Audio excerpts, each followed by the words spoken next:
เดี๋ยวสิธรรมะขั้นพื้นฐานถ้าไผอยากรอดจากอบายภูมินะก็ต้องละความเห็นผิดละความเชื่อต่างๆที่บ่เป็นความจริงออกเบิดเฮาสิมีความระลึกนึกถึงเฉพาะความจริงเท่านั้นคือเอาทำเป็นใหญ่ถือเอาหรือระลึกนึกถึงเฉพาะพระพุทธเจ้าที่นำคำสอนออกมาแสดงแล้วก็เรียกว่าถือเอาพระธรรมแล้วก็ถือเอาพระสงฆ์ผู้สืบทอดคำสอนตามความเป็นจริงมีการแสดงอริยสัจสี่มีการแสดงวิปัสสนากรรมฐานพวกนี้นะคือถึงพระรัตนตรัยก็ว่าถือเอาแล้วซึ่งพระพุทธพระธรรมพระสงฆ์ว่าเป็นที่พึ่งอันประเสริฐสูงสุดที่พึ่งอื่นของข้าพเจ้าไม่มีไม่มีความเชื่อเรื่องเลิกงามยามดีดวงดุลเดือนดาวการดูดวงก่อนสะเดาะเคราะห์โงเฮงการตั้งศาลพระภูมิหรือความเชื่อว่าสิ่งศักดิ์สิทธิ์ต่างๆยักษ์นาคขุดค้นท่านกุมพันนางธรณีผีตานีพญานาคดลบันดาลละความเห็นผิดทั้งหลายเหล่านี้ออกไปเบิดว่าเป็นความจริงจากอย่างถึงแล้วซึ่งพระรัตนตรัยนั่นแหละจังว่าคนใดคนนี้แม้ที่ทำบาปทำกรรมอย่างอื่นอยู่เว้นไว้แต่อนันตริยกรรมแต่ว่าถ้าคนถือได้จังสี่มันก็บ่ได้ไปทำบาปทำกรรมอีหยังหนักดอกเห็นบ่ล่ะก็สิแล้วแต่ว่าทำมาหากินโดยการยังมีขาปูขาปลาหาอยู่หากินลักเล็กขโมยน้อยมั่งนิดๆหน่อยๆเป็นธรรมดากินเหล้าเมายากับพิษมั่งมันก็มีเครื่องยับยั้งอยู่ดอกแต่คำว่าถือเอาแล้วซึ่งพระพุทธธรรมสงฆ์อย่างเดียวนั่นแหละ เยเกกิพุทธังสรณังคัตตาเสนาเตขมิสันติอปายะภูมิงไปหายะมนุสังเทหังเทวกายังปริปุเรศสันตตินี่บุคคลผู้ใดถือเอาแล้วถึงแล้วบูชาแล้วระลึกนึกถึงแล้วซึ่งพระพุทธธรรมประสงค์บุคคลผู้นั้นย่อมห่างไกลแล้วตัดขาดแล้วจากอบายภูมิมีมนุษย์และเทวดาเป็นที่ไปเท่านั้นนี่แค่นี้เรียกว่าพื้นฐานแล้วได้พื้นฐานนั่นแหละสำหรับเมื่อเขามีละความเห็นละความเห็นทั้งหลายเหล่านั้นซึ่งเคยเป็นความเสื่อมมาก่อนระลึกนึกถึงความจริงอย่างจริงอริยสัจสี่คำพูดของบุคคลผู้ไม่เบียดเบียนใครอีกแล้วเรียกว่าอริยะแปลว่าผู้ไม่เบียดเบียนสัตว์หมายถึงความจริงสี่อย่างอริยสัจสี่ทุกข์เกิดเป็นทุกข์แก่เป็นทุกข์พัดพรากจากสิ่งที่รักเป็นทุกข์สิ่งใดบ่ได้ดังใจสิ่งนั้นก็เป็นทุกข์เจ็บป่วยเป็นทุกข์ตายเป็นทุกข์สาเหตุทุกข์คือความอยากได้หนทางดับทุกข์ไม่อยู่มรรคมีองค์8ความดับทุกข์คือสิ่งตัณหาว่าอยากได้ยังอีกหมดความปรารถนาถ้าเข้าใจตัวนี้แต่ว่าโดยการกระทำมันยังมีอยู่ได้หาอยู่หากินแบบนั้นแบบนี้มันเอาถึงที่สุดบ่ได้นะก็เลยเอ่ยว่าเข้าใจความจริงเข้าใจอริยสัจแล้วก็ค่อยๆบำเพ็ญเพียรตัวเองไปค่อยๆสละต่างๆที่ตัวเองเคยเฮ็ดมาไป คือมีการสวดมนต์ไหว้พระเป็นธรรมดาคือเขาถามว่าสวดมนต์ไหว้พระควรหันหน้าไปทางใดบ่ได้เกี่ยวกับทิศกับทางบ่ได้เกี่ยวกับทิศตะวันออกตกเฉียงใต้เหนือบ่เกี่ยวแล้วก็การเวลาเฮาสวดมนต์นี่ส่วนว่าเฮาไปอยู่ตามโรงพยาบาลหรือไปอยู่บ้านคนอื่นนอนตามเถียงไร่เถียงนาเข้าตามป่าตามดงในถ้ำเอื้อมผาต่างๆบ่มีพระพุทธรูปเขาว่าบ่มีพระพุทธรูปสมควรสิหันหน้าไปทางใดไหว้พระได้บ่นี่แหละจึงเรียกว่าเฮาระลึกนึกถึงเอานึกถึงเรียกว่าพระพุทธรูปหรือพระพุทธเจ้าที่เฮาจำติดตาได้ก็ได้นึกถึงเวลาเฮากราบพระก็อรหังสัมมาอยู่แล้วกราบไปทิศใดก็สิอยากกราบว่าทิศตะวันออกกับทิศเหนือโลดแต่ว่าการระลึกนึกถึงหรือการสวดมนต์นึกขึ้นได้เมื่อไหร่ก็ให้ระลึกเมื่อนั้นสวดเมื่อนั้นสัจชายะคือสาธยายในใจเมื่อนั้นบ่เกี่ยวกับทิศถ้าสิเอาทิศนะที่จริงเพิ่นก็บ่ให้ไปถือเอาทิศดอก บ่ได้ถือให้เอาทิศนั้นทิศนี้เพียงแต่ว่าเฮามีเฮาก็ถือเอาตามประสบการณ์ของเฮาเองซื่อๆเด้อบ่ได้มีเลิกงามยามดีบ่ได้มีทิศ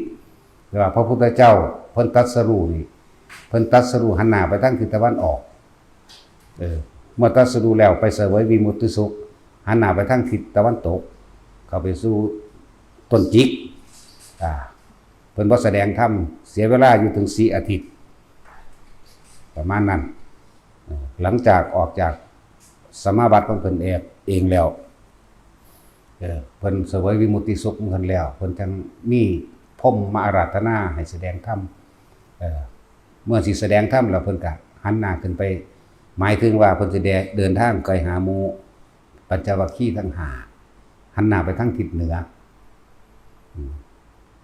แต่สิเว้าอีกอย่างนึงเฮาตั้งพระหันหน้าไปทางทิศเหนือกับทางทิศตะวันออกอันนี้หมายเอาว่า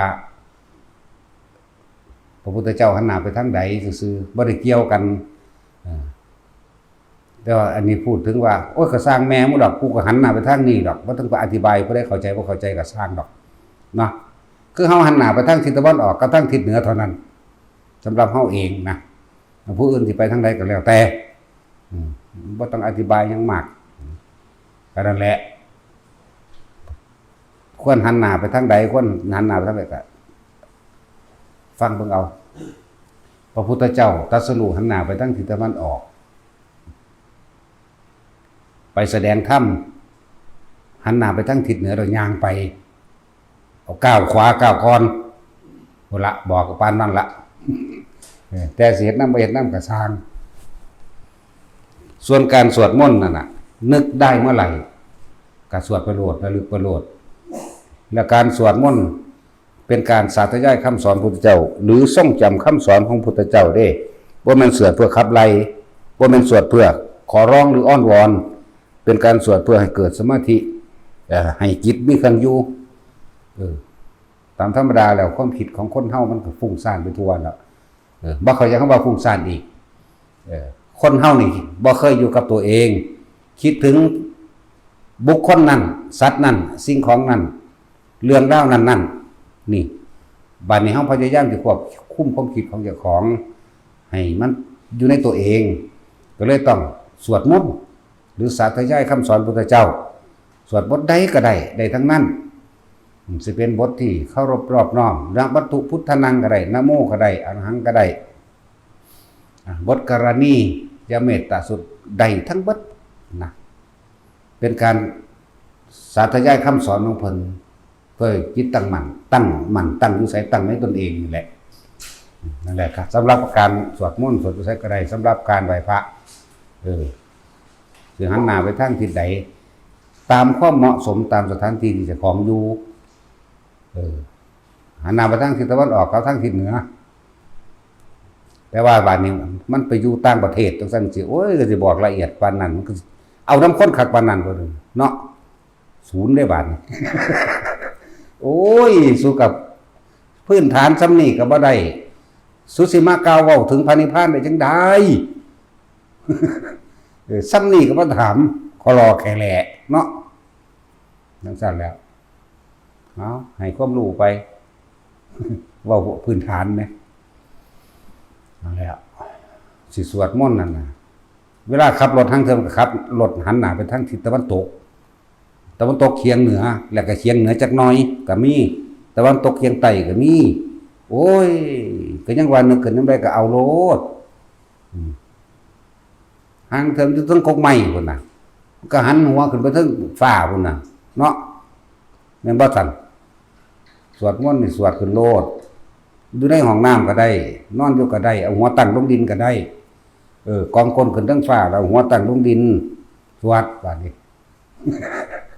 โอ้ยแล้วสิขอรอก็ได้บ่สั่นซะแนวเซิงกันอยู่ก็สวดได้แต่สูมีอารมณ์สวดนั่นเอาแมงบ่ตุแนวนี่เบิ่งกันน่ะเนาะ โอ้ยสวดได้ทั้งเบิดหันหน้าไปทางใดก็ได้ทั้งเบิดสิหันหัวลงดินก็ได้หันหัวขึ้นฟ้าก็ได้หันหน้าขึ้นฟ้าก็ได้งุ่มดินอยู่ก็ได้นอนเมบตุปูอยู่ก็ได้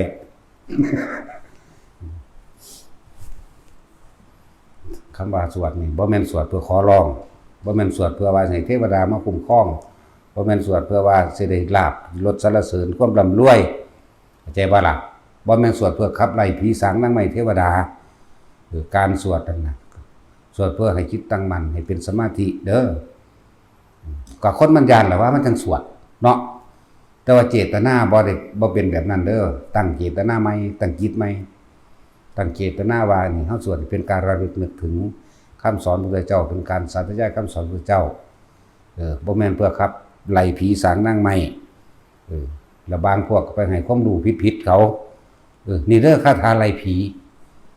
บทสวดบทกรณีเด้อไล่ผีมันบ่แม่นไล่ผีขอเป็นมิตรเป็นหมู่เป็นพวกเป็นคนที่ค้ำจุนซอยเหลือกันมีคำแปลอยู่กับแปลเอานั่นละเว้ยนั่นแหละอันนี้กันพญานาคเลยก็บ่แม่นกันสวดเพื่อหยังเพื่อเป็นมิตรกันแผ่เมตตาให้กันสังหากบ่แม่นไล่บ่แม่นขับไล่แล้วก็บ่แม่นเรียกทรัพย์บ่แม่นเรียกทรัพย์บ่ไปเกิดเมตตาหยังดอกส่วนมันจิตตั้งมั่นไปโลดคำปริตน่ะปริตตโปนี่แปลว่าปกป้องคุ้มครองบุคคลผู้กระทำการระลึกนึกถึงนึกถึงเขาสิมาเองดอกเพราะว่าเขาตั้งจิตด้วยความบริสุทธิ์ใจคือบ่หมายว่าจะทำร้ายคนนั้นคนนี้บ่หมายว่าเพื่อที่จะให้ได้ลาภสักการะเกิดขึ้นเมื่อได้ยินเสียงที่ออกจากใจของเขาเองที่เขาคิดนึกเรื่องนะมันเป็นคำสอนพระพุทธเจ้าเขาก็มาเองโดยว่าต้องไปอ้อนวอนโดยว่าต้องไปบอกเขามาเผื่อบทใดก็ได้คำว่าเขานี่คือพวกเทวดาทั้งหลายหรือเปรตหรือสัมภเวสีทั้งใดก็สร้างเถาะมานี่เขาก็บ่แม่นว่ามาทำลายอิหยังเขามาขอส่วนบุญขอได้อยู่ใกล้สถานที่ที่เฮาสาธยายทำนั่นคือเป็นสถานที่อันเป็นทิพย์คำว่าทิพย์คือพวกกายทิพย์มานำอีกอย่างหนึ่งจิตของเฮานั่นเป็นจิตที่สวดเป็นกลางๆแล้วเอิ้นว่าทิพย์มั่งบางครั้งในการระลึกนึกถึงคำสอนคำสวดนี่คนลุกคนพองก็มีขนขิ้งลุกหยาบขึ้นสวดหาวบางทีก็เฮ็ดปากงับๆบางทีก็โยกๆสั้นๆไส้ๆบางทีก็เห็นหางตาวับๆแบบเห็นอันคือจังคนแวบไปแวบมาหางตาทั้งหน้าทั้งดังก็แล้วแต่มันสิเป็นไปนี่คือคนที่ตั้งใจสวดที่เป็นกลางๆแม้นที่สวดบทปริตต่างๆแม้นสิสวดบทคำสอนก็ตามบทคำสอนบทแนวทางการปฏิบัติคือธรรมจักรมั่งอธิตปริยสูตรมั่งอนัตตลักษณะสูตรมั่งปฏิจจสมุปบาทมั่งนี่คือบทคำสอนคำบอกหนทางปฏิบัติเพื่อตัวเองพ้นทุกข์ส่วนบทพระปริตนั่นปริตแปลว่าปกป้องคุ้มครองก็บ่แม่นลักษณะว่าเอาอาวุธมาปกป้องคุ้มครองการทำความเมตตาให้ถึงกันและกันเรียกว่าปกป้องคุ้มครองตัวเองเฮาบ่ไปทำลายไผที่เฮามาณสถานที่แห่งนี้กิจที่คนฉลาดพึงกระทำไม่ว่าจะไปณสถานที่ใดพึงมีความเมตตาซึ่งกันและกันอาจจะว่าละบาดพึ่งให้ความรักความเมตตาให้ความตายใจความไว้ใจซึ่งกันและกันกรณีจะมัตตกุศเลนะจันทร์สังประทังอภิสเบสสักโกนั่นน่ะไปแปลเบิ่งนั่นแหละคำว่าปริตการทำความปกป้องคุ้มครองตัวเองด้วยการมีเมตตาต่อผู้อื่นด้วยการปกปักรักษาผู้อื่นจึงเรียกว่าปกป้องคุ้มครองบ่แม่นไปทำร้ายไม่ใช่ขับไล่ถ้าไปทำลายไปขับไล่หรือไปว่าเจ้าของมีฤทธิ์มีเดชไปอวดไปอ้างนั่นนี่นั่นคือการทำร้ายตัวเองเพราะหลายอย่างมันเหนือตัวเองก็มีตั้งเยอะตั้งแยะนะนี่พื้นฐานธรรมะพื้นฐานด้วยนี่เนาะแต่พื้นฐานพันใดหรือผีก็เอาพระเจ้าขนบพวกนี้บวงสรวงสะเดาะเคราะห์แก้กรรมบาดังเขาว่าเป็นศาสนาพุทธเนาะมันบ้านในแมนพุทธพวกนั้นนั่นเป็นเทวนิยมยังเป็นความเสื่ออยู่พุทธแท้ๆนี่ต้องเสื่อกรรมเสื่อผลของกรรมยอมรับผลของกรรมยอมรับการกระทำของตนจึงเรียกว่าพุทธะแปลว่ารู้ตามความเป็นจริงนั่นแหละที่จริงคำว่าพุทธะกับบ่แม่นลักษณะอัตตาตัวตนแต่ว่าเป็นเพียงคำพูดคำบอกว่าศาสนาพุทธนี่หนทางเดินนี้ความรู้นี้วิชานี้เป็น เป็นวิชาที่ทำให้เข้าถึงความรู้ตามความเป็นจริงบ่เป็นลักษณะอัตตาตัวตนบ่ได้เป็นบุคคลเข้าใจว่าล่ะธรรมะเป็นเรื่องจริงเรื่องเล่าของทุกชีวิตสรรพสัตว์เกิดแก่เจ็บตายเสมอกันมีความรักความเกลียดเหมือนกันรักตัวเองปรารถนาความสุขเหมือนกันพัดพากจากสิ่งที่รักกับห้องไห้น้ำกันเหมือนกันนี่บ่ได้เกี่ยวกับศาสนาใดพุทธธรรมนี่นั่นแหละตั้งหากอันนึงที่เขาถามมากก็เลยเง่าเลยโอ้ยสมิกระถามอะไรสวดมนต์หันหน้าไปทางใดก็สร้างสวดได้เบิดแง้มหน้าขึ้นฟ้าก้มหน้าลงดินก็สวดได้ตะกี้เฮาดำหน้าอยู่เฮาก็สวดยังบักลายของตัวสวดซ้ำแล้วซ้ำอีกเป็นร้อยเที่ยวพันเที่ยวแสนเที่ยวพุ่นเด้อสับไปสับมาสับมาสับไปบ่ให้ใจมันไปคิดถึงผู้นั้นผู้นี้มันอยู่ในหน้างานของเฮาเองสิว่าบ่ไถหน้าไปเอารถไถหน้าจังซี่อันเสียงรถไถมันว่ามันบ่ได้ดังตึกๆๆๆเด้มันเป็นพุทโธพุทโธพุทโธเด้แต่เสียงดำหน้าก็ดังพุทโธเด้เสียงดำหน้าจังซั่นแล้วเป็นแบบนั้นตอนเฮาฝึกหัดมาตะพุ่นแล้วตะโดนคักแล้วนี่เดี๋ยวสิว่าพุทธเจ้าบ่สอนบริกรรมพุทโธอีกหมาสิแมงนั่นแหละอันใดก็ได้ที่มันบ่เฮ็ดผู้ใดไปข้อขาดบาดตายก็เฮ็ดไปแมงรถไปหยังโอ้ยแม่นบ่ซั่นปันว่ามันเป็นเรื่องข้อขาดบาดตายโลกนี้แตกเพราะว่าคนภาวนาแบบนี้บ่แม่นบ่ซั่นแล้วอย่ายึดที่บอกนี่ที่เว้านี่คืออย่ายึดคำว่าสัพเพธัมมานังอภินิเวสายะนี่อย่ายึดหลักการอย่ายึดบุคคลอย่ายึดแม้กระทั่งพระพุทธเจ้ารู้จักบ่ล่ะพุ่นเด้มันต้องว่างได้มันต้องบ่มีหยังจักอย่างพุ่นเด้เว้าเรื่องนิพพานได้นี่นิพพานคือบ่มีหยังนั่นแหละแปลว่าบ่อย่ายึดตรงนั้นตรงนี้มันค่าเมื่อไหร่ที่เธอมีท่อมย่อมมีกับสิ่งที่นั้นจิตเธอจะมีที่ตั้งอยู่กับสิ่งที่เธอเข้าใจว่ามีจากว่าล่ะมันก็มีภพมีศาสตร์มีการเกิดทั้งตัวแต่มันมีแล้วเนาะนั่นแหละนี่เว้าสูงก็ได้บัดบ่แม่นสูงแบบว่าเว้าแนวบ่มีบ่สูงบ่ต่ำบ่ดำบ่ขาวบ่มีเข้าใจก็เข้าใจบ่เข้าใจก็สร้างพระพุทธเจ้าเกิดมาหลายร้อยล้านพระองค์แล้วแต่เฮาเว้านี่ยังมาน้อยอยู่นี่ร้อยล้าน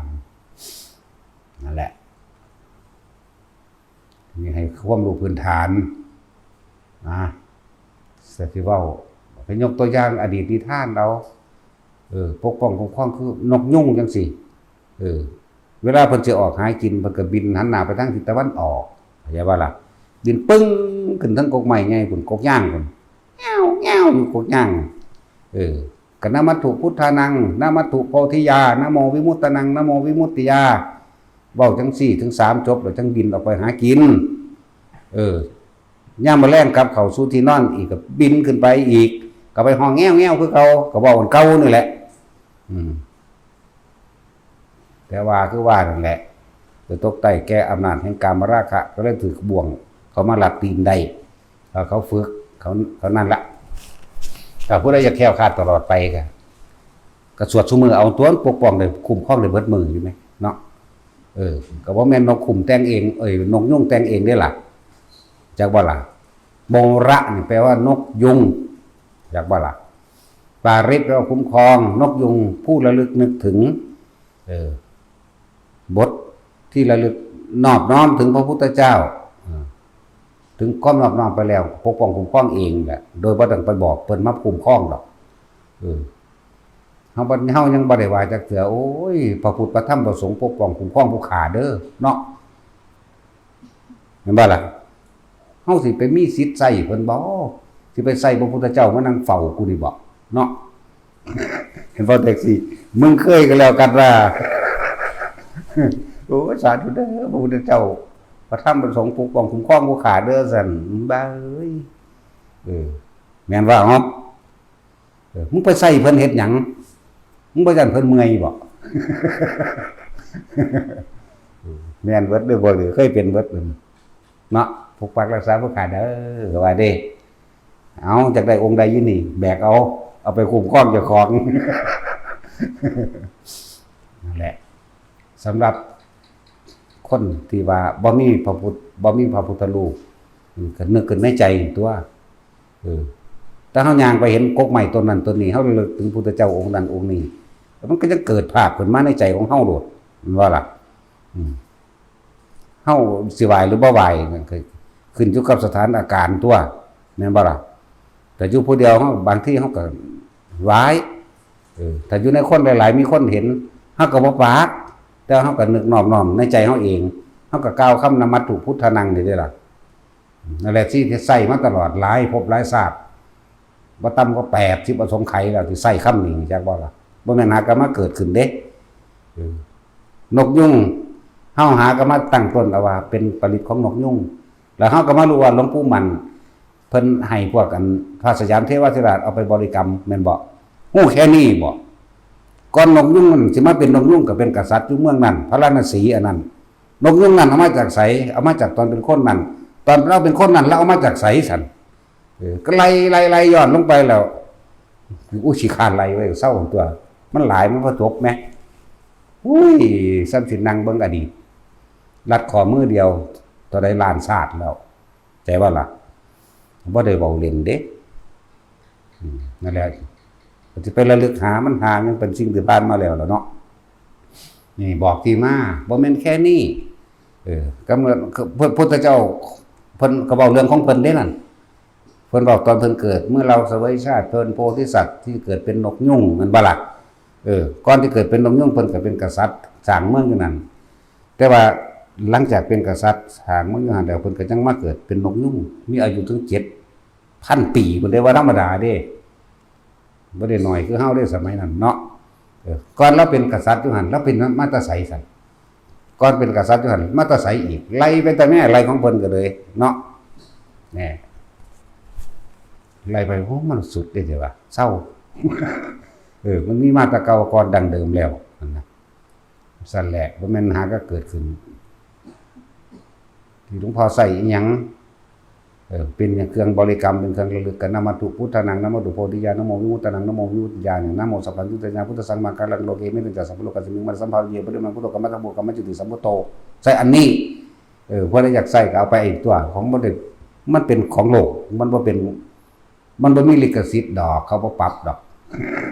เนาะบ่คือเพลงเด้บ่แม่นเขาสิมาปรับมาใหม่ดอกเนาะธรรมะก็คือกัน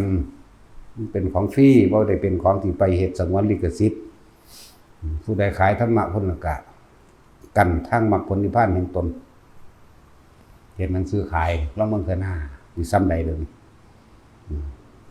เดี๋ยวก็ถามซอกแซกเข้าไปอีกแล้วพวกบ่มาฝึกหัดปฏิบัตินี่เนาะปฏิบัติเอาเองเนี่ยเถิดว่าถามเอาผลมันหลายบ่มีพระพุทธรูปเฮาก็นึกขึ้นมาในใจเฮาโลดจำภาพมันได้อยู่ดอกนาเดี๋ยวก็สิไปสู้หลักการพระพุทธเจ้าบ่สอนสร้างพุทธรูปอีกหลักบาทนี่สอนโพดเป็นจังสิบ่สอนถ้าสิเว้าเรื่องพุทธกาลนี่ผู้ใดสร้างพุทธรูปก่อนพระเจ้าปัดเสมเป็นผู้สอนแกะสลักด้วยไม้จันหอมเท่าองค์จริงนั่นแหละเมื่อพระพุทธเจ้าเสด็จลงจากดาวดึงมาแล้วพุทธรูปที่นั่งอยู่ในพระแท่นนั่นสิทำความเคารพลุกโกโยขึ้นมาสิมาทำความเคารพพระพุทธเจ้าองค์เหนือนั่นพระพุทธเจ้าองค์ใหม่จักว่าล่ะเพิ่นว่าดูก่อนอาวุโสเพราะท่านต้องอยู่ที่ณปฏิสถานะที่เดิมนั้นเถิดนั่นหลังจากเราตถาคตได้แต่กายทำลายขันธ์ไปแล้วท่านจะเป็นตัวแทนแห่งเราตถาคตห้วยก็จะเอาความจำบังความจริงตัวไผก็ดีมันบ่เฮามองลึกเข้าไปมีหยังสิอยู่ในพระพุทธรูปซ่อนอยู่ในหัน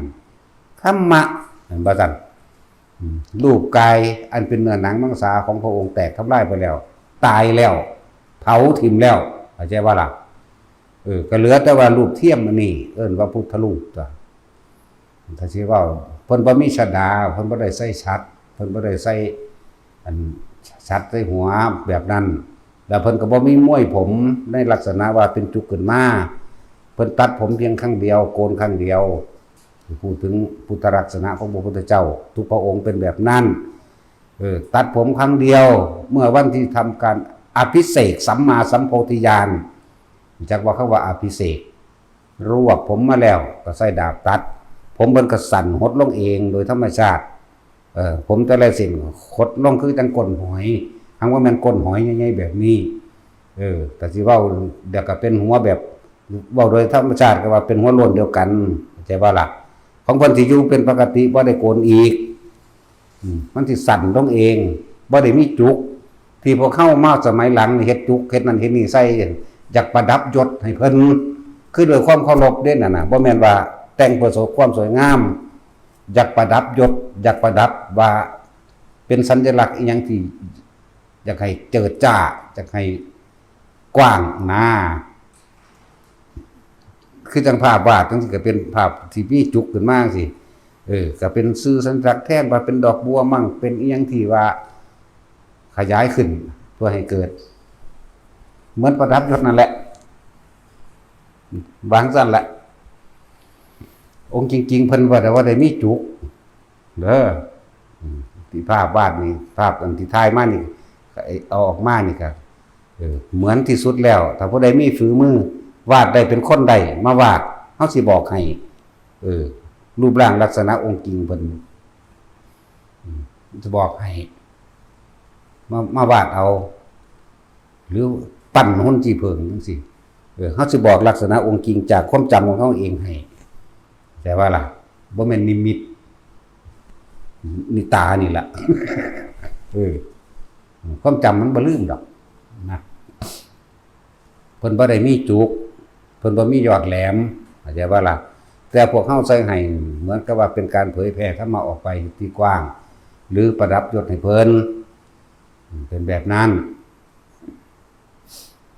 ความสูงก็เอา18ศอกความสูงองค์จริงเพิ่นก็ดี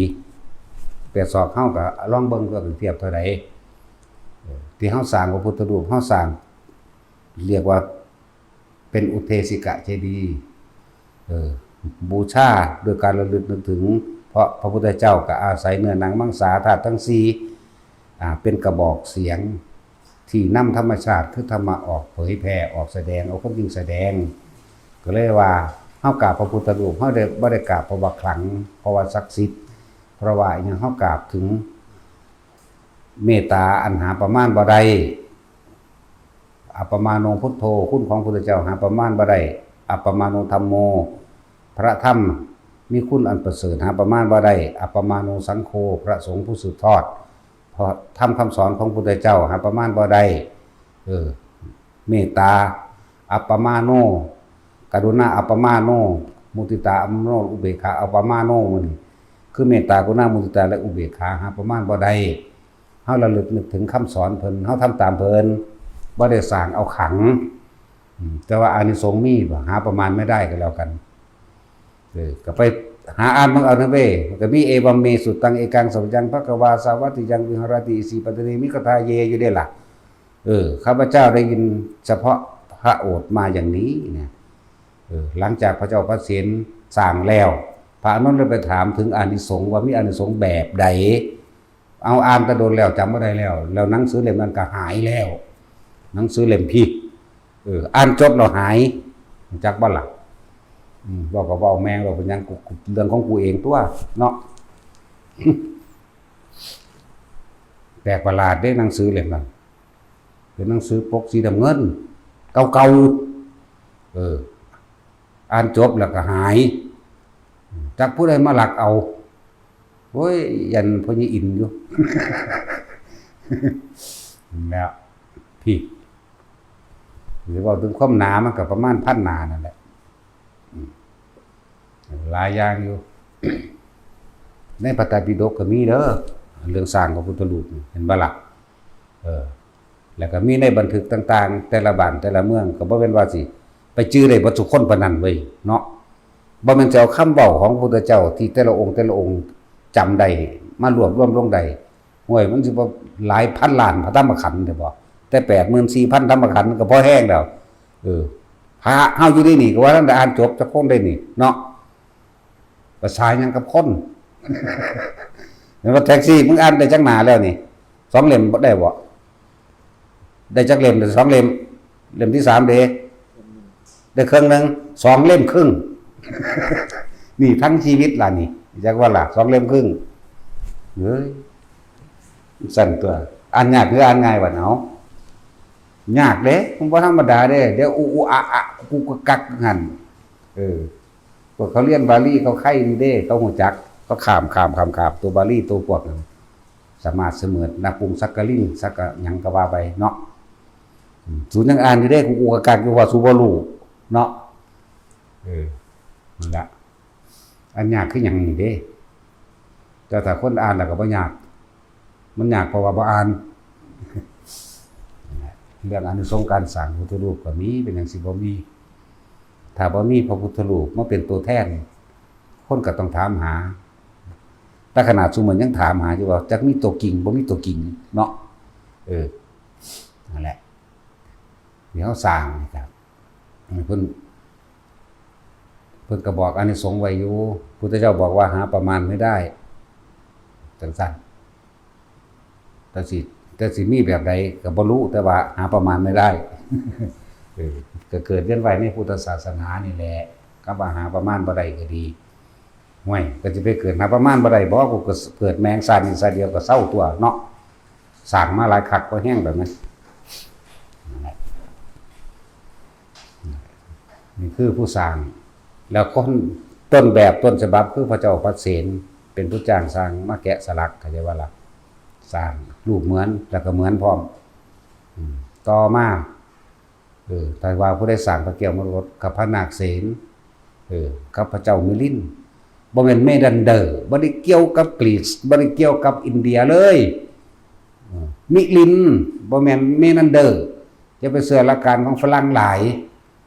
ยังก็เชื่อแต่เขาหลายแม้แต่พุทธศาสนาอยู่อินเดียอยู่ในป่านยังบ่แม่นเท่าใดซ้ำไปนี่เฮาก็เว้าแมงโลดแม่นบ่ล่ะแต่คนไม่ได้เชื่อไปแล้วแต่ว่าฝรั่งยังเบาขึ้นเชื่อโลด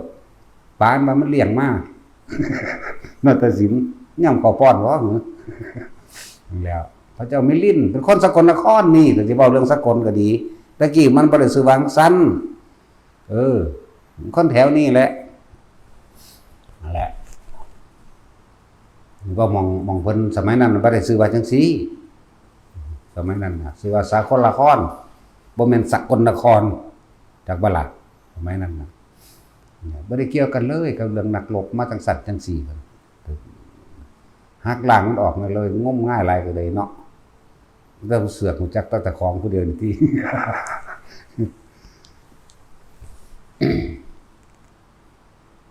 พระเจ้าปัสเสนโอ้เขาเจ้าคุยกันของนักปราชญ์บัณฑิตคุยกันทั้งสองเนาะ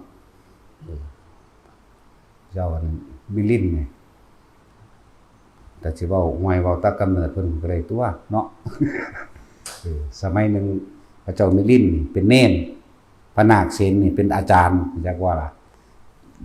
ในสำนักนั้นในตำราเพิ่นว่ามีภิกษุจำนวน500ว่าซั่น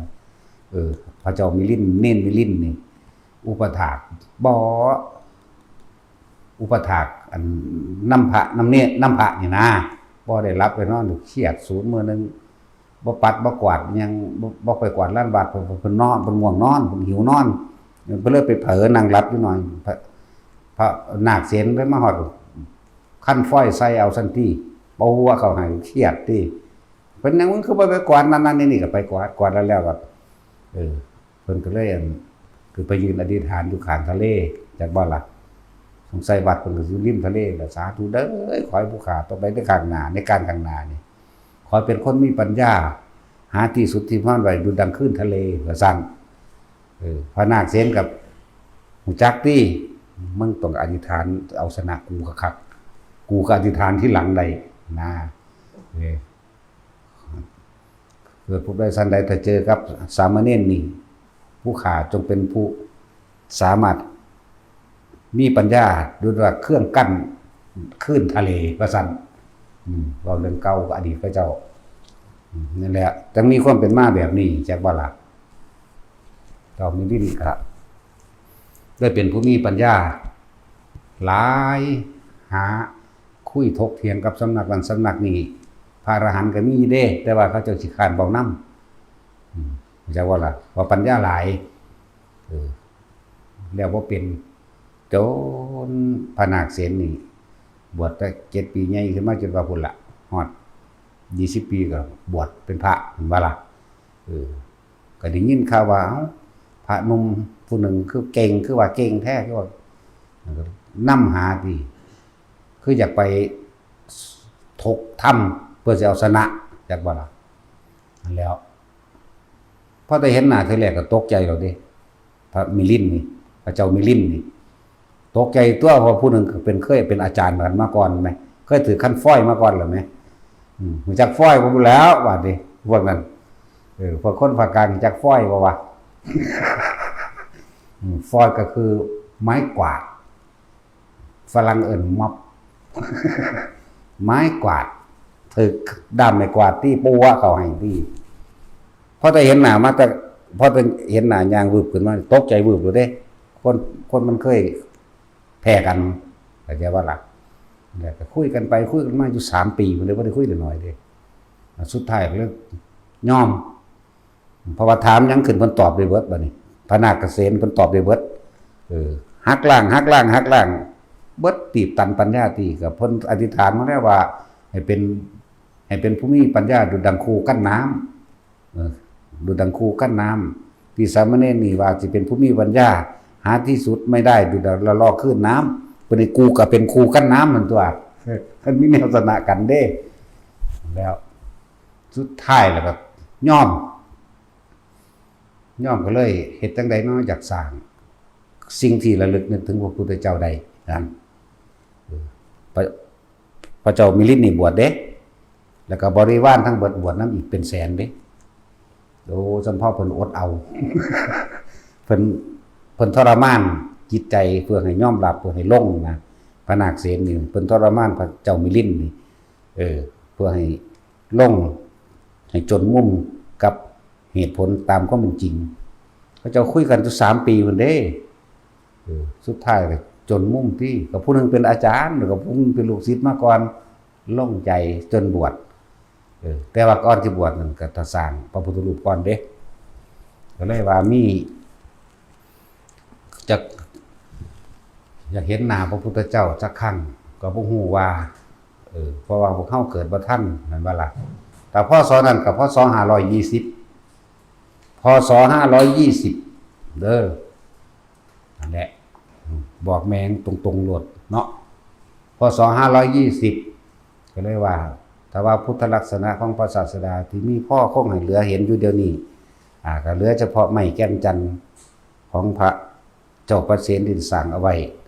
เสมอภาคเท่าด้วยองค์จริงแต่ว่าเดี๋ยวนี้มีพวกยักษ์ชุดหนึ่งนำไปรักษาไว้แต่ว่าจะไปขอองค์เล็กองค์จำลองลงมาอีกจากว่าพระแกะสลักใหม่เป็นองค์จำลองมาอีกเด้แต่ว่าก็เหมือนกันกับที่พระเจ้าประเสนเฮ็ดไว้เข้าใจว่าล่ะเหมือนกันเลยแต่นี่องค์เล็กๆองค์น้อยๆน่าจะเป็น18 นิ้วหรือ20 นิ้วประมาณนี้จะทอกันได้แล้วก็พระแก้วนี่บาดนี้พระแก้วนี่บ่ได้ใหญ่เด้พระแก้วเฮาอยู่เดียวนี่แม่นบ่ล่ะแหละก็เลยส่งภิกษุผู้มีฤทธิ์แน่สามเณรแน่นั่นแหละเพิ่นก็ตรวจสอบเบิ่งแล้วแก้วประจำของพระองค์คือแก้วสีเขียวมรกตนั่นบ่ล่ะแก้วพวกมีฤทธิ์มีเดชเนี่ยก็แก้วนั้นอยู่ไสโอ้ยหุ่นอยู่ภูเขาเวปุลบันพตแต่ว่ายักษ์เขารักษาไว้เด้เขาหวงอยู่นะก็ซั่นก็ไปขอแก้วแต่ที่แรกบ่ทันได้ฮู้ว่าแก้วของพระโคดมเฮาเป็นแก้วสีใดเด้ไปเห็นกับสีอันปากกายผึกขาวจันทร์พานใหญ่ดิเอาอันนี้ละเฮาซั่นอยากว่าบ่ได้ของคนละองค์แบบนี้ก้อนสีแดงมันมีมาอีกเอาสีแดงวันนี้อันนี้ก็บ่ได้นี่ของพระศรีอริยะนั่นของแก้วซั่นกันน้อยๆนึงน้อยก็ได้เอาของตัวเนาะเว้ยน้อยก็พี่เด้ก้อนสิอันนั้นมันเข้าใจว่าล่ะเป็นว่า2 เมตรเด้บ่ธรรมดาเด้แล้วก็เลยไปเอาแก้วยกเขียวนั่นล่ะมาก็มากลับไปเอาโดยผู้ทรงฌานแปลมาคนมีฌานแปลว่ามีฤทธิ์มีเดชนำ ก็ไปเอามาแล้วก็มาตั้งไว้ก่อนที่สิบวชเด้นี่สิสร้างพระหมายถึงพระเจ้ามิลินเด้นี่เจ้าพญามิรินผู้ปกครองสาครสาคนละครมันมีสื่อยาวกว่านี้อยู่บ่ได้เกี่ยวกับมินันเดอร์มินเดย์ยังได้สิบอกให้บ่เกี่ยวกันเลยนั่นแล้วพระนาคเษนก็คนไทยนี่แหละมันเป็นคนทางใดตรงนี้เนาะผู้ใดบ่รู้จักก็สร้างนั่นแหละ หลังจากนั้นเกิดมาโอ้เฮ็ดจังได๋วะ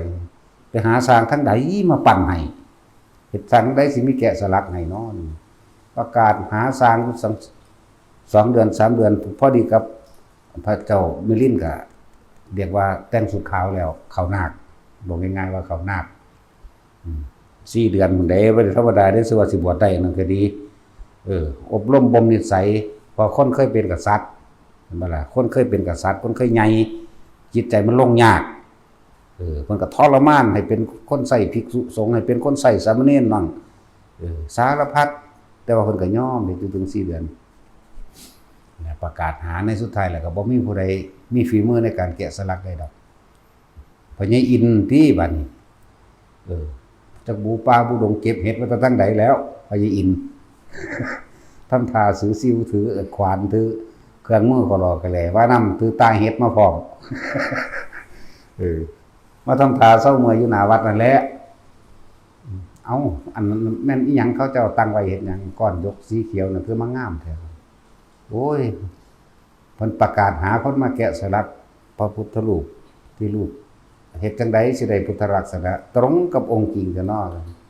เหมือนผู้ข้าก็พอมีฝีมืออยู่เด้ซั่นผู้ข้าเฮ็ดก็ได้มันก็ 3-4 เดือนแล้วประกาศแล้วบ่มีที่เขาก็เลี้ยวเบิ่งแล้วแม่นบ่น้อแม่นบ่น้อแม่นบ่น้ออยู่ก็จนใจก็ได้ให้เฮ็ดตัวเนาะเอ้าเฮ็ดก็เฮ็ดซั่นล่ะมันบ่มีผู้ใดแล้วนะเดี๋ยวไปหากินข้าวแกงเห็ดกินซะก่อนวะ อันนี้เสริมเด้เขาบ่ได้บันทึกดอกแต่ว่าเราไปหาเก็บเห็ดบดพุ่นเนาะ มันเป็นเห็ดละโงกเด้อตาสิเห็ดบดเห็ดหูหนูก็เอาบ่เอาแต่เห็ดบดดอก แล้วแกงเห็ดกินข้าวกินหยังแล้วเรียบร้อยอาบน้ำอาบหยังแล้วทำทาซื่อเด้มื้ออื่นพุ่นละจังสิเฮ็ดแล้วว่าซั่นคืนเดียวเท่านั้นได้ล่ะตื่นมื้อใหม่มาพระแก้วเสร็จสับเรียบร้อยแล้วแล่นหาสิหาพญาอินทร์ที่มาเอารางวัลค่าจ้างไปใส่เนาะหาทั้งใดก็บ่เห็นเห็นแต่เขียนบันทึกไว้ข้าพเจ้าขอถวายเป็นพุทธบูชาประดับไว้ในพุทธศาสนาร่วมด้วยกับพระเจ้านาคเษนเถระผู้เป็นอาจารย์ตลอดทั้งทำความเคารพแด่พระเจ้ามิลินก็ว่าไปบับอ่านโอ้เขาหนีแล้วกันสงสัยแล้วเมาเห็ด เราสักทีแรกสิเซ่ทางใดครับไปเบิ่งพุทธลักษณะเบิดทุกอย่างนั่นแหละว่าค่ายที่สุดแล้วแต่เป็นพระแกะสลักในพระพุทธเจ้าโคดมเฮาค่ายที่สุดแล้วว่าเอิ้นว่าเหมือนเลยก็ได้นะเป็นรูปร่างพุทธลักษณะอันนั้นแหละเด้อแต่เป็นรูปท้ายกันนี่แหละเนี่ยแต่ผู้ใดวาดเราวาดให้เป็นคนได้จริงเหมือนคนที่สุดใดทั้งดีมาวาดเอามันก็ได้ซำนี้เนาะแต่ว่าบ่ได้แม่นบ่ได้ให้วาดแบบมีจุกเด้ถ้าไผสิวาดแบบหัวโล้นธรรมดานี่แหละวาดธรรมดาพุทธลักษณะนี่เบิดวาดเอาเต็มองค์โลดแต่สิเว้าตามพุทธลักษณะจริงๆแขวเพิ่นก็มี40เล่มจักว่าล่ะแขวมี40เล่มเด้อบ่ได้คือเฮาเด้ปลายนิ้วของเพิ่นเองก็ยาวพอดีจุดเข้าไล่นี่ก็ตรงบ่ได้เป็นหนอกเข้าใจว่าล่ะตรงเป็นหนอกข้อนี่ก็เหมือนบ่มีลูกกระเดือกแต่ว่าล่ะขาเพิ่นก็เลี้ยวงามเด้ ขาเพิ่นขาก็เลี้ยวงามขนก็พอดีงามแต่ว่างอนขึ้นข้างบนสีฟ้าขึ้นบ่ว่าขนแข้งขนขาจังซั่นแหละ เหมือนว่าหาแตะว่าเราเรื่องหำเพิ่นดอกเนาะนี่สิเว้า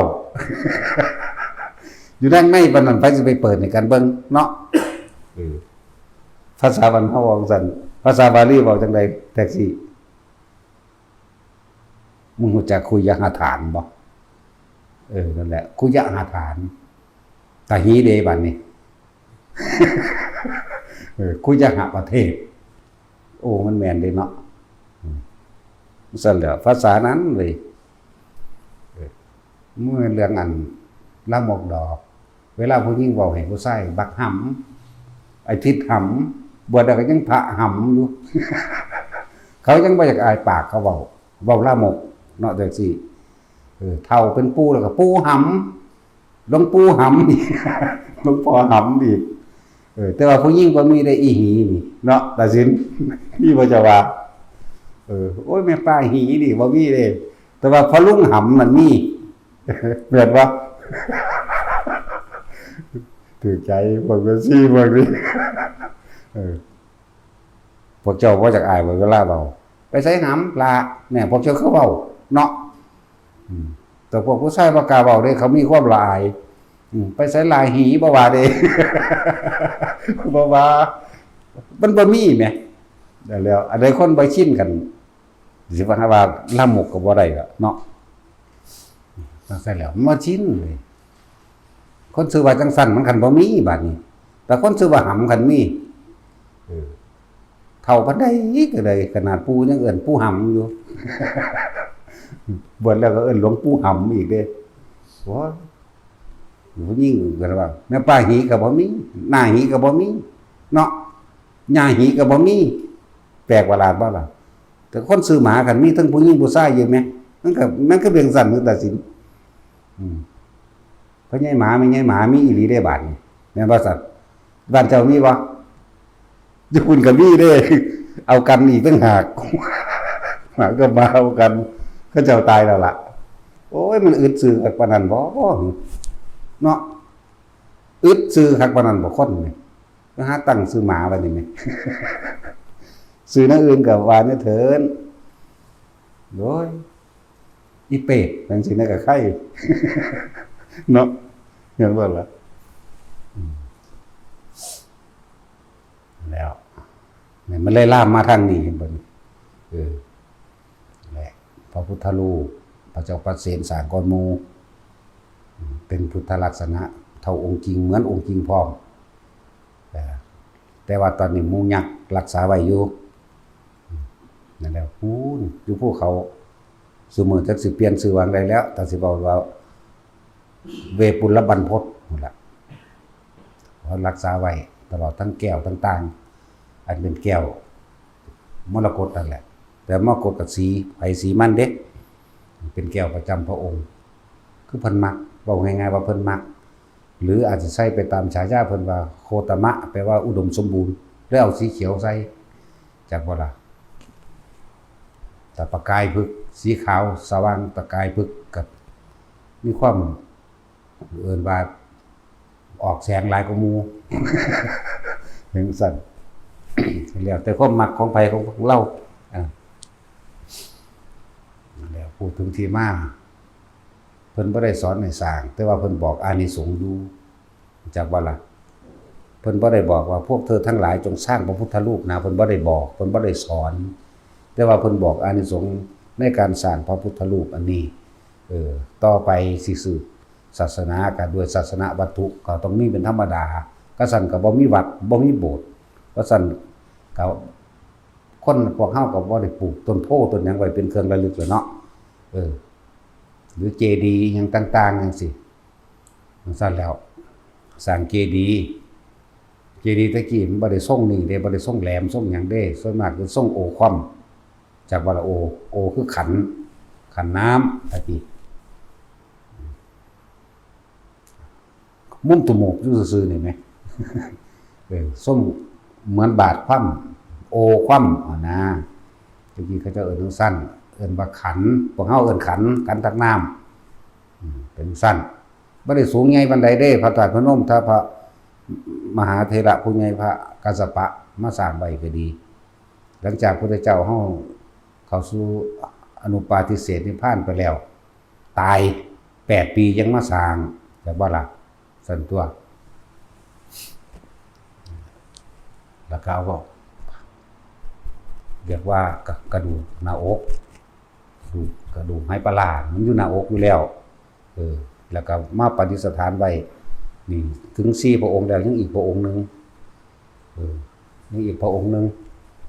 พระพุทธกะกุสันโธพระพุทธกะโกนากัมมัสสะพระพุทธกัสสปะพระพุทธโคตมะแล้วก็จังสิเป็นพระพุทธสีอริยะจังสิสิ้นกลับจังสิเข้าถึงอันตรตรกัปโลกนี่ก็ตายโลกตายเด้โลกเกิดแล้วโลกก็ตายแต่คนเกิดคนก็ตายเนาะแล้วต่างแต่ว่ามันยืนมันยาวกว่ากันแน่แต่ว่าสุดท้ายก็ตายจึงได้เกิดจึงนั้นดับเข้าใจว่าล่ะนั่นแหละเพราะฉะนั้นจึงว่าเมาอย่างอยู่กับยศถาบรรดาศักดิ์เมาอย่างอยู่กับความร่ำรวยเนาะภาษาหากินซ้ำตายหนึ่งกระดอกกระเดียจะเฮ็ดใส่กันนี่แม่นบ่เศรษฐีมันก็กินแค่อิ่มนึงได้ล่ะแม่นบ่ซั่นหรือบ่อิ่มแต่ละมื้อกินจังได๋ก็อิ่มนั่นแหละเนาะเป็นว่าตัดสินหรือเจ้ากินบ่อิ่มจักเทื่อบ่ก็จังถามจักค่อยเป็นหยังกินข้าวจังได๋ก็อิ่มยามนั้นโลดจะเป็นค่อยๆอยู่บ่อันก็ตัวก็เป็นแปลกๆด้วยตัดสินจะแปลกคือค่อยว่าถ้าค่อยรับตาลงก็บ่เห็นหยังโลดหรือเจ้าเห็นอยู่บ่เนาะนั่นล่ะนี่พื้นฐานนึงเด่นที่เว้ามานี่เป็นแค่พื้นฐานทั้งเบิดบ่ว่าเฮาสิสวดมนต์สาธยายธรรมคำสอนพุทธเจ้าบ่ได้สวดเพื่อเรียกร้องขอร้องหรืออ่อนวอนบ่ได้สวดเพราะว่าขับไล่เข้าใจบ่ล่ะแต่เฮาสวดเพื่อให้มีสมาธิเพื่อจิตตั้งมั่นในตนเองส่วนการปกป้องคุ้มครองมันสิมาเอาเองมันสิเป็นเอาเองนี่คือการสวดมนต์น่ะหน้าไปทางใดหันไปทางใดได้ทั้งนั้นบ่ได้เกี่ยวกันนอนสวดก็ได้ถ่ายอยู่ก็ได้จักว่าล่ะเข้าห้องน้ำยุ่นเอากันอยู่ก็สวดโลดแต่มันมีอารมณ์สวดนั่นเนาะโอ้ยมันสิไปมีอารมณ์เนาะตัดสินก็ยังบ่เป็นจักเทื่อเดียวนี่เนาะมันต้องฟ้าวแล้วสั่นตัวได้ทั้งเบิดสวดมนต์น่ะบ่เกี่ยวกับหันหน้าหันหลังได้ทั้งเบิดส่วนสิว่าอยากตั้งพระไปทางใดคือเฮาเว้าเรื่องของเฮาเองเด้ทิศตะวันออกกับทิศเหนือเท่านั้นเพื่อสิตั้งไปที่ใดก็เป็นเรื่องของเพิ่นนะมันก็คิดคำนวณเอานี่เลยเรียนรู้พุทธประวัติในจักหน่อยนั่นเนาะพระพุทธเจ้าทุกพระองค์ตรัสรู้หันหน้าไปทางทิศตะวันออกเสวยมีมุตสุขบ่เฮ็ดหยังล่ะกูอยากว่านี่หันหน้าไปทางทิศใต้แต่ว่าสิเดินทางเวลาเพิ่นแสดงธรรมเพิ่นสิหันหน้าไปทางทิศเหนือก้าวด้วยเท้าขวาก้าวเท้าขวาหันหน้าไปทางทิศอุดรมาจากอุดรบ่อุตระบ่เดี๋ยวนี้แปลว่าทิศเหนือแสดงธรรมก็เลยเกิดความเจริญรุ่งเรืองในธรรมขึ้นมาแต่ว่าบาดสิตายนั่นเพิ่นนอนตะแคงขวาหันหน้าหันหัวไปทางทิศเหนือหันหน้าลงทิศตะวันตกเอาบอกแมงเบิดทุกอันนั่นแหละนี่เพิ่นตะแคงแบบนี้เพิ่นนอนคือเฮานี่เพิ่นเอามือใส่จังซี่หันหน้าไปทางทิศตะวันตกหันหัวไปทางทิศเหนือนั่นคือตายเอาได้4ทิศแล้วบัดนี้ทิศศีลแน่ทิศจุ้ยบ่มามื้อนี้มาแต่ทิศแท็กซี่แล้วก็อันทิศอันอีกทิศนึงลืมชื่อแล้วนี่ทิศอุบลทิศบนบอกทั้ง4ทิศแล้วเด้อเอาแล้ว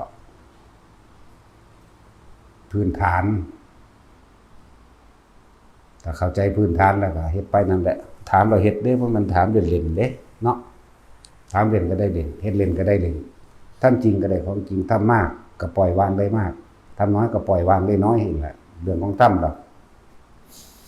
วิธีเฮาแนะนำกันอยู่นี่ก็ทรงฌานด้วยอานาปานสติเพ่งเข้ามาในลมหายใจหรือว่าทรงฌานไปเลยฌานแปลว่าเพ่งก็บ่แม่นเอาตากึ่งใส่ดอกทำความรู้สึกอยู่กับลมเข้าออกประคองลมเข้าออกได้ไประยะนึง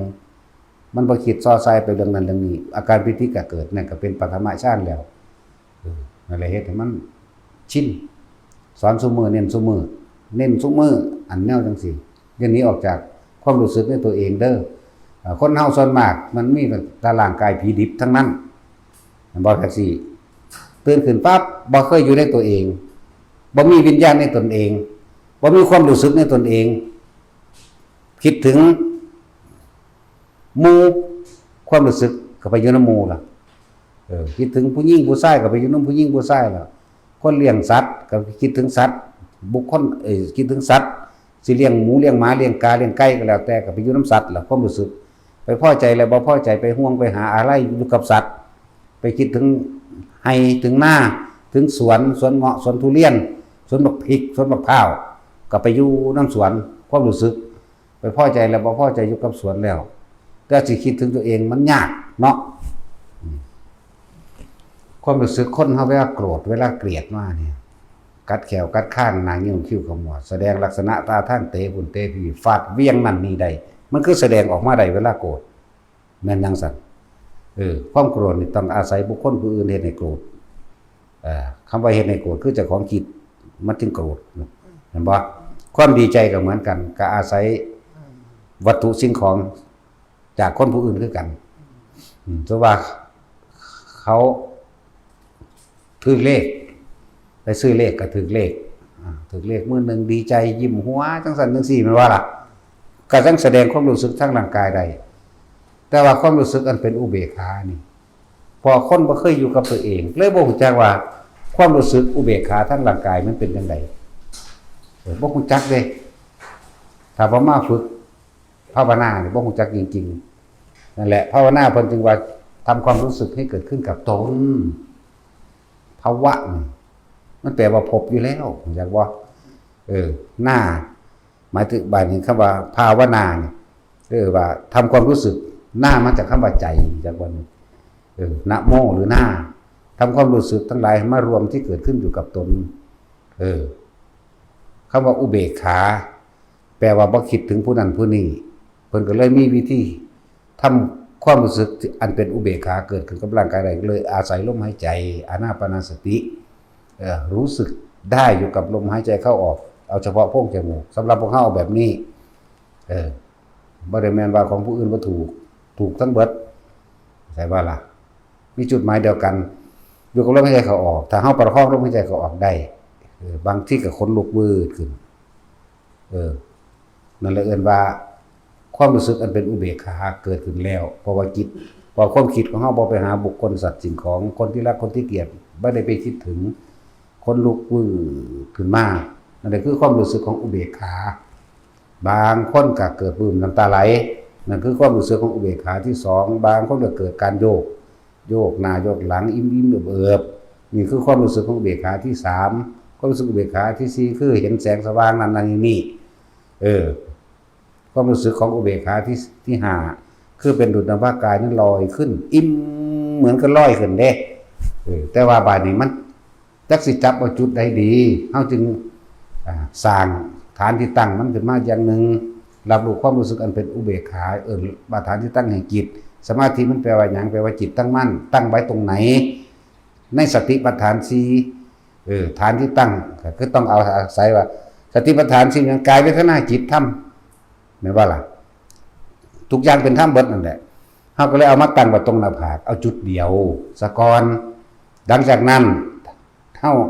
รักษาลมรักษาอุณหภูมิได้แล้วยืนเดินนั่งนอนจนเกิดความชินชำนาญแล้ว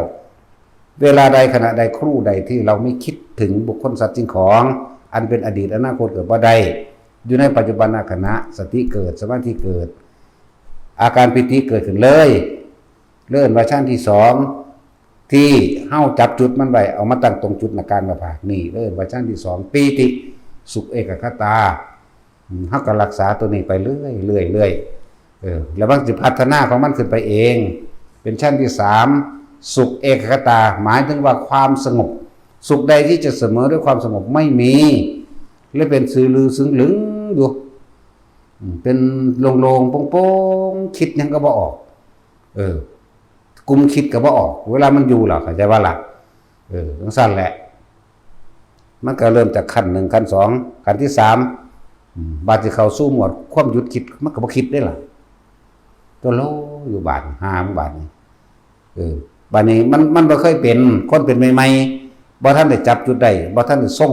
บ่ท่านได้รักษาความรู้สึกนั้นได้เข้าใจบ่นี่บ่ท่านได้รู้จัก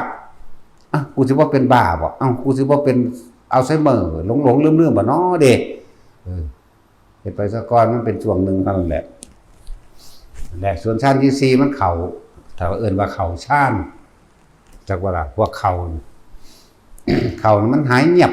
คือคนนอนหลับบ่แม่นนอนหลับเด้อย่านอนหลับมาเทียบเด้อันนี้มันรู้อยู่ในความว่างอันหาประมาณบ่ได้ซื่อเด้เข้าฌานนี่หายเงียบหมายถึงว่าบ่มีความรู้สึกฮอดตัวเองบ่หายใจพร้อมบ่มีความรู้สึกในตัวเองเลยหิวร้อนหนาวปวดท้องปวดเหี่ยวคันไข้หมองหันโยกๆเยกๆบ่มีหายเงียบแม้กระทั่งลมหายใจก็หายบ่มีเมื่อมันเต็มกำลังมันเบิดกำลังของมันก็ขึ้นมาเองนี่เอิ้นว่าเข้านะจังซั่นแต่ว่าบัดนี้เฮาบ่ให้มันเข้า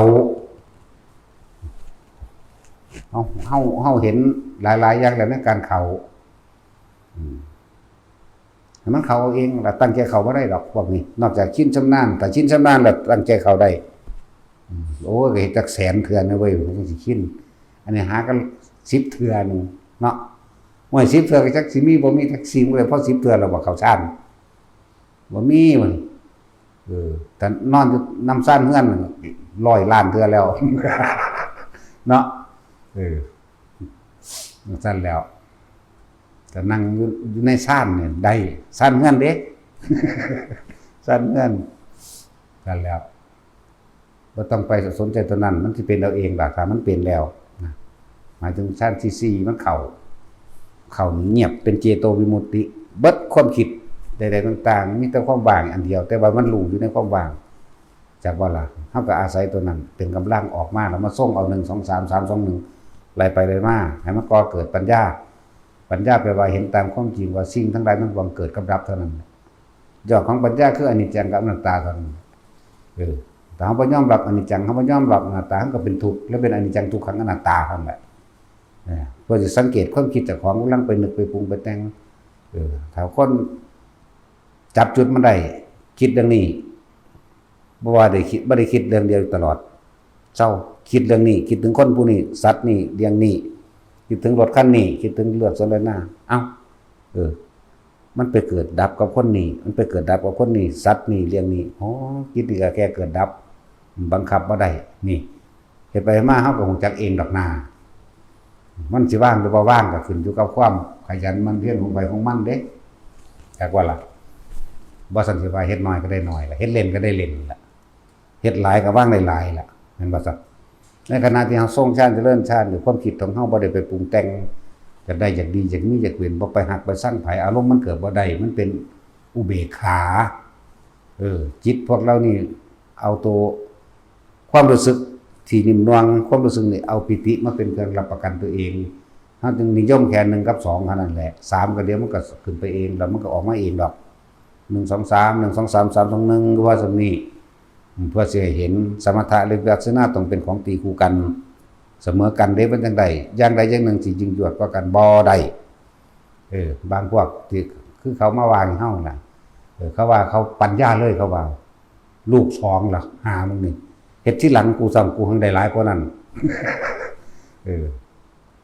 โอ้ยจะสิสิชื่อได้บ่พูดแล้วเนาะเห็นบอกมันหวาน20พรรษาว่าซั่นโอ้ว่ะเห็นเฮาเดินจงกรมไปทวงเฮาว่าเอาสำหรับพระโบราณเก่าๆรุ่นแก่ๆมันมา4หน้าอกเฮาหั่นเด้2 ปีต่อมามันพาลูกเฮามาเยี่ยมลูกมันมาเยี่ยมแม่สิได้บอกเจริญปัญญามันบ่กล้าเว้าได้บัดนี้ปัญญาลูก2จังซั่นแล้วมึงเฮ็ดที่หลังกูดอกเป็นลูกกูเลยเนาะกูเฮ็ดก่อนมึงอีกกูเฮ็ดได้หลายกว่ามึงอีกพร้อมเดี๋ยวสั่นตัวเดี๋ยวพวกเจริญปัญญามันต้องตีคู่กันมันบ่แม่นมาคุยมาอ้างแบบนั้นสมถะวิปัสสนาตีคู่กันเลยเด้อความรู้สึกอยู่ในตัวเองตาก็เห็นแต่ว่าบ่นำมาคิดจังบ่ล่ะหูก็ได้ยินแต่ว่าบ่นำมาคิดก็มันก็เห็นเกิดดับเดี๋ยวเขาก็ย่างหลับตาเฮาหนีเองดอกเสียงนั้นบุ้งๆบังๆนั่นเดี๋ยวมันก็เศร้าเองดอกเนี่ยเกิดดับก็มันฮู้ไปตัว ถ้าว่าคิดว่านึกบ่ปรุงบ่แต่งไปมันจะได้ดังใจรักกับชั่งเกลียดเกิดขึ้นบ่ได้มันก็เลยคำว่าอุเบกขาเข้าไปอีกก็เอิ้นว่าเห็นสิ่งทั้งหลายทั้งปวงมันแค่เป็นเครื่องประกอบขึ้นเมื่อประกอบกันเข้าประดับกันเข้าแล้วก็เสื่อมสลายเป็นแค่เครื่องเกิดดับเรื่องอนิจจังอนัตตาทุกข์ก็เกิดบ่ได้ถึงทั่วคำว่าว่างปัญญามันก็เดินเอาเองดอกบ่ต้องไปเดินทำซอยมันก็ได้ดอกขอให้มันมีกำลังของมันเองเถอะนะให้มันตั้งมั่นอยู่มันเถอะนะมันเป็นเองดอกนะเฮามีหน้าที่รู้ดูอยู่เฉยๆดอกนะนั่นแล้วเฮ็ดไปเรื่อยๆไปเฮ็ดไปจนตายนั่นแหละเกิดอีหยังขึ้นก็สร้างบ่นี่ถ้าคิดบ่ออกบอกบ่ถูกกลับมาลมหายใจก่อนเข้าใจบ่ล่ะกลับมาลมหายใจอย่าไปหาคำตอบอย่าไปสรุปความเห็นจะไปเอาความคิดเป็นไงคนเฮามันเสื่อเจ้าของแล้วมันต้องเกิดตัวนี้ถ้ามันบ่เสื่อหยังจักอย่างเลยบ่คิดหยังจักอย่างมันก็บ่เกิดทั้งตัวเนาะนี่สรุปให้บัดนั่นแหละสรุปให้ฟังแต่เฮาก็ไปเฮ็ดเอาเองเด้มันเฮ็ดด้วยกันบ่ได้แหมแล้ว หลายอันหลายอย่างสำหรับคนที่ปฏิบัติเข้าไปจริงๆแล้วพอไปอยู่น้ำป่าน้ำดงอยู่เฉพาะลำพังผู้เดียวบางที่เกิดขนลุกขนพองสยองก้าวเกิดขึ้นปีติแทรกซ้อน4อย่าง5อย่างขึ้นมาพร้อมกันได้ทั้งนั้นเด้อแต่ว่าส่วนสำคัญคือว่าบ่จำเป็นต้องไปหาสื่อมันอย่าไปหาสื่ออย่าไปคิดสรุปผลกับมันให้รู้สึกตัวอยู่ซื่อสิ่งที่ให้จับไว้ถ้าคิดบ่ออกบอกบ่ถูกหาเหตุผลสรุปตนลงบ่ได้กลับมาลมหายใจก่อนถ้ามันยังฟุ้งอยู่ให้เฮ็ดลมหยาบๆคำว่าลมหยาบๆคือสูดลมหายใจเข้าช้าๆยาวๆลึกๆก็ได้ว่านี่ขึ้นหน้าโอ้ยได้แสดงท่าให้เบิ่งพร้อมงามถ้ามันยังฟุ้งอยู่ก็ฟืดฟาดเข้าแม่หายใจเข้าแห้งๆเลยปืดออกเข้าแห้งออกแห้งเข้าแห้งออกแห้งตัวเข้าใจบ่ล่ะคือหาวิธีเฮ็ดให้เจ้าของเลิกฟุ้งซ่านเลิกคิดหาเหตุผลเข้าใจบ่ล่ะแล้วก็ค่อยๆสงบระงับลงมาแต่ก็จังค่อยลมยาวซ่าๆเข้าออกซ่าๆเข้าออกซ่าๆก็มันก็ค่อยประคองตัวมันเองไปเดี๋ยวออกนี่แหละจึงบอกว่าเกิดยังขึ้นก็สร้างถ้าพวกเจ้าคิดบ่ออกว่าสิแก้แนวใดบอกบ่ว่าถูกว่ามันคือหยังซื่อว่าจังใดเฮ็ดจังใดให้กลับเข้ามาลมถ้ามันอยู่กับลมแล้วมันก็เข้าไปสู่นะลมเองแม้นอาการปิติอย่างอื่นจะแทรกขึ้นมาอีกบางทีมันทั้งให้ไปพร้อมทั้งโยกไปพร้อมเด้ของเฮามันมีหอดแถมหอดการลอยขึ้นบนตัวควบคุมกันยังบ่ได้อยู่เลยจึงบอกว่าอยู่กับลมนั่นแหละมันจังคอยถอยลงมันบ่ขึ้นสูงดอกขึ้นอยู่ประมาณว่านึงเลี้ยงหัวเจ้าของเองแต่ว่าประคองไว้บ่คิดซ้ายบ่คิดขวาแต่วันในใจมีอยู่วันยันตกแต่ว่าบ่แม่นยันตกซ้ำนี้ยันมันไปไกลๆแล้วมันตกสูงวันยันตกอยากจะยันตายนั่นแหละตอนแรกมันเป็นอยู่จังคอยจับวิธีพูนไปร้อยได้สุทำผาปูคุณจักบ่ล่ะทำผาปูเข้าไปในถ้ำนั่นมันสิมีสูงเด่นสิประมาณ100 เมตรพุ่นแหละ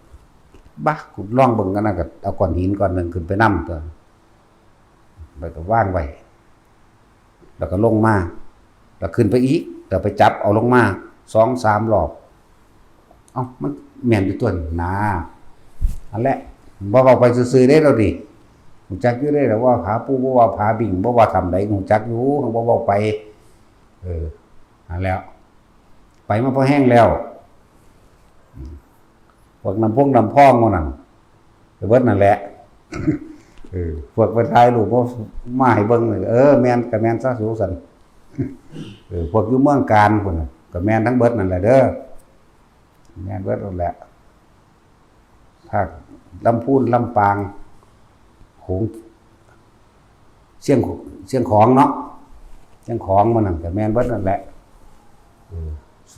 เขาจังบ่ได้ถามดูว่าบอกเขาโลดกูเบิดนั่นแหละ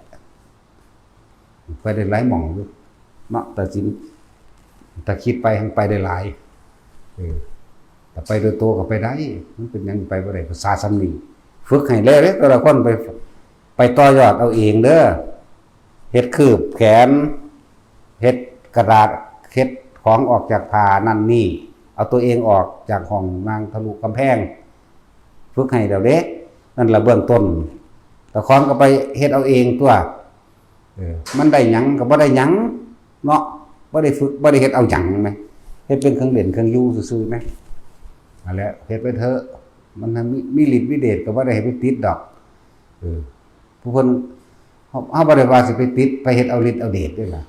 เฮ็ดทดสอบเฮ็ดทดลองไปซื่อๆดอกมันบ่ติดดอกนั่นซั่นแล้วมีผู้บอกเปี้ยงอยู่มันสิไปติดแนวใดแม่นว่าซั่นบ่ให้มันศูนย์บัดเดียวมันก็เฮ็ดบ่ได้ทั้งตัวเนาะประสานกันจังซี่ว่าแสดงมันเกิดเอาหัวมาแก่ๆมึงมีสมองบอกเลยว่ามันศูนย์นะนอกจากสิมันเฮ็ดได้จริงนี่ถ้ามันสิเริ่มคุยเริ่มอวดหรือว่ามันสิเฮ็ดแสดงเพื่อสิ่งใดสิ่งหนึ่งเอาเฮ็ดให้มันศูนย์ซื่อๆมันก็เศร้าทั้งตัวบ่ศูนย์มันก็น้อยใจเอาหัวมาเบิ่งดูกลมโอ้ยบ่มีสมองจักน้อยเลยตัวนี้มันก็น้อยใหญ่มันก็เศร้ามันก็ว่างกิจเป็นการคิดบ่ได้เท่านั้นแหละมันก็หูจักคำว่าอนิจจังอนัตตาของตัวเนาะมันเกิดได้มันก็เสื่อมได้นี่ว่าแน่เท่านั้นนึงได้หลักมันจะไปติดมาทางไหนผู้สอนให้มันก็แก้ได้คือกันอยู่ไหมเนาะจานแต่มันเฮ็ดบ่ได้เท่านั้นเดี๋ยวนี้โอ้ยมันเฮ็ดได้เบิดนี่อุ้ยคือสิดังกับกูดิกูจะหอแมงไปบิณฑบาตเบิดวัดนี่เนาะจูงกันไปเลยนี่ผู้ใดบ่ได้มาเนาะมันสอนแนวอื่นเด้มันเฮ็ดบ่ได้นี่เนาะนั่นแล้วแต่วันนี้กูก็บ่มึนที่กูจักบักนะโอ้ยหีแมงเอ้ยบักใดก็เลยเพราะสำนันล่ะเน้นเพิ่นบ่ห้ามดอกเพิ่นบ่ปรับเอาบัตรดอกพระนี่เพิ่นปรับอยู่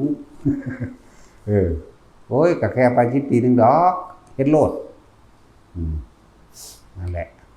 เว้าให้มันคนสั่งซื่อๆนี่แหละเนาะเอาสมาทาน